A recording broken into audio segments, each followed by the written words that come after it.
Hey Carlos, let's take a look at your sketchbook and your first pose assignment. So the thumbnails are looking pretty good. I think that the main thing to think about is that you could simplify even more. And with these sketches, like, it's less about the segments coming together and like the overall volume of the character, like coming, like the outer edges of the character, and more about the line and the simplicity of that character. Like what I would rather see are stick figures and stuff that's like really quick and starting from that line of action. Like, it looks like you're thinking about that line of action. I'm seeing it here, but make that more a part of your sketches and less, worrying about stuff like how the arms connect together, or the proportion of the arms and stuff like that. If you do that, you'll start to loosen up a lot more. Like, when I'm drawing, I'm not drawing to impress anybody. I'm just bringing these basically bringing a stick figure here and adding that to my scene. So if I'm going to draw a character, I'm going to do something like that, and if I'm going to start this, maybe bring a lot of these ideas quickly. I mean, you see how quickly I did that. It was just a really quick stick figure, and keep drawing that until I've explored that one. It's good that you chose a bunch of different poses around here, and we're thinking of different things. But once you pick one that you like, keep going with it. Draw this one that you like 3 or 4 times. Draw it 5 or 6 times. Draw it until you feel like you've explored more than one option with it before you go into Maya, before you go into your pose.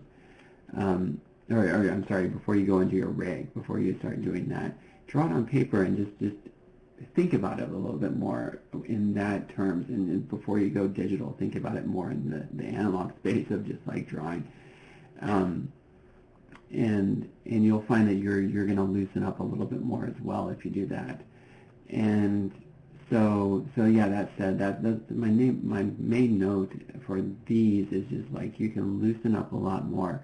You can elaborate on ideas a little bit more, and just have more flexibility on paper right now, and that will in turn get you a lot further. And so let's see what you came up with in your sketchbook here, or in your pose.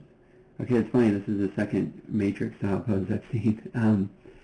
So because I think Casey Brandy just did one, but either way, so taking this, let's think about the line of action for this pose. And line of action is less about like what the spine is doing, and more about what the overall force of the character, like where it's going. So with that, we're thinking about the weight, and we're thinking about a lot of things. And I would say that this line is going more like that. You could also say, like, maybe, because it's more of like a posturing. It's not like the posturing is going back this way, right? Like, if you get in this pose, it's like that anticipation before the attack. Like, it's that matrix pose. He gets into that pose and he does like that whole, he does that whole like come here thing. But it's more of a lean back posture, and like a getting balance and weight before to go into the next force. So with that said, that line I feel would be more like that. It would go further back, because that's the force it's traveling in. And with maybe with a walk, there's different ways. It would, if you want to think about what the line is doing here, again, there's a little bit more force that's going forward, and so you could make this walk more interesting by bringing that together. And we're going to go over walks. Trust me, you're gonna be totally into walks pretty before you even know it. But with this, you want to think about that line would be going a little bit more forward like that. With something like this, your character's lying down, you're probably on the right track with where that line is going. It's less of a powerful force. It's more like just a little bit lazier in that sense, but you're still going to have that line of action to represent where the direction of that force is going. which is this way. This one's the same sort of thing, like you're getting a line that's like that, and I would keep drawing that until you got more extremes with it. So that's why we explore these. That's why we loosen up our drawings. We make them quick, and we think of them as simple notes. We think of them just like, okay, I'm jotting this down, just like you would write something down in your notebook really quickly. It doesn't have to be perfect penmanship. It can just be really more about what it makes sense to you than what makes sense to anybody else. You're not trying to impress anybody with these drawings. What you're trying to do is just get a really quick exploration of your ideas on paper, and think about that in those terms. So let's go back to this pose, and what I'm seeing is like thinking more about that line of action, how we can simplify this. We can bring it back and get that weight over. I'd say straighten that leg out as much as you can. Brandy, I think, oh no, I'm sorry, I'm confusing. I was going to say Brandy had a note to straighten this leg out, but I think it was Casey that had a note to straighten her leg out. Either way, show it to other people and see what other people think. But you want to think in terms of exaggeration, like push that pose as further than you think is comfortable for it to go. And that said, taking that cog control, that root, the hips of the character.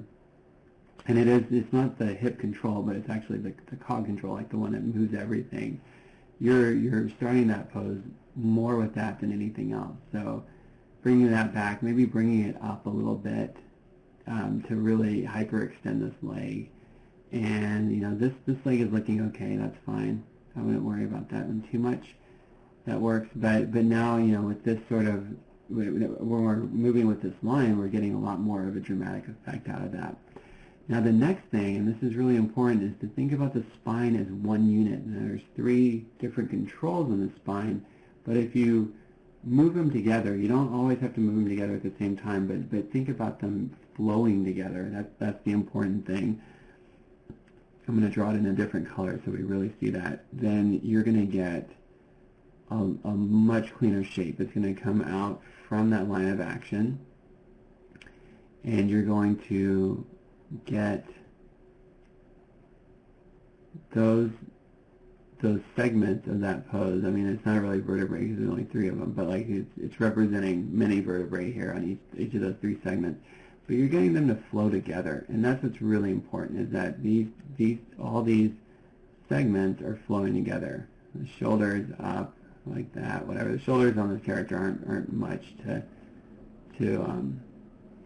work with, but like you're just like cleaning that out a little bit more. And then this arm here, like what's really, I mean, I think that the arm is okay, but what's really I feel like could work a little bit more is the hand pose itself. And that thinking about like where that hand would be, I think it would be like, I'm just like doing that pose right now, and I'm getting more of a shape that's like that. Again, we're thinking about our key pose and like what the pose is saying, and in that shot, that matrix shot, like it was more about like that was like kind of like the storytelling point, was like winding up for that action. And then this back one, like I feel like even if it's like that, I think the elbow direction is not really working for what you're trying to go for here. The elbow should point down on this one. Like I mean, there could be that, but like that feels very, that kind of feels awkward to me. It feels like it would be more like that, and that's just a little bit of a cleaner line. And then we can bring what that hand is doing. I would say like open that hand up into your steam. Like right now, it doesn't feel like you're rotating it or anything like that. It's just like maybe you're rotating it up, but don't forget to like bring some depth to it. And open the palm up maybe a little bit more to us, so we're seeing a little bit more depth here, and we're getting more out of that. I mean, there's not a lot on these hand controls, but you can say a lot with that simplicity. That's the idea here. One thing I do like is that you're getting that neck. You're really showing that neck, and that's really good. And you're keeping that head aligned. That's also really good. So, yeah, good stuff. I just think that you could push this pose a little bit more. and get a lot more out of that line of action by simplifying these things. One other thing with a little note is that the black background is kind of taking away from the silhouette of your character. Like a lot of your pose, especially in the areas like the hand, we're losing that in the background. We're losing this part of the head in the background. We're losing a lot of this hand in the background. A lot of that stuff is being, it's blending into the background, and so we're not getting a good sense of that clear silhouette. So I would go with a different color so we can be really clear with that. Okay, so that's it, Carlos. Let me know if you have any questions. All right, thanks.